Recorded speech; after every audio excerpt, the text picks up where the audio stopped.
So here we're going to now look at both the short run and the long run in the case where aggregate demand decreases. And by aggregate demand, we mean demand in the market, so the right side of this slide here.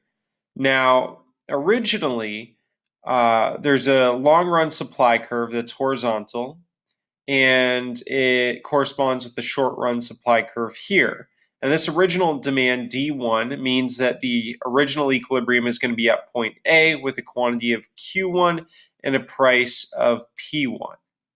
Now, suppose this downward shift in aggregate demand occurs. Well, in the short run now, that means the new outcome is going to be along the short run supply curve.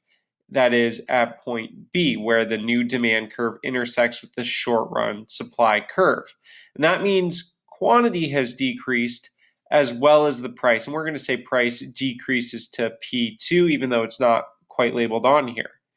Now, what this means for the individual firm is that the marginal revenue has decreased. It has gone down from MR1, that is the price of P1, to MR2, the price of P2. That is the marginal revenue of selling one additional unit is the price that would be received, and that has decreased due to a decrease in the aggregate demand.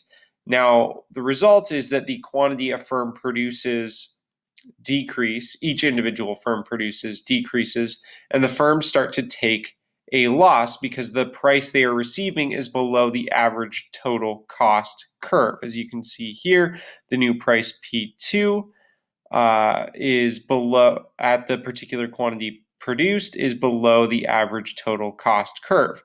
Now, the reason why this is short run is we know that firms will produce in the short run while taking a loss, as long as the price they're receiving while taking that loss is above the average variable cost. But the loss occurs because it's still below the average total cost.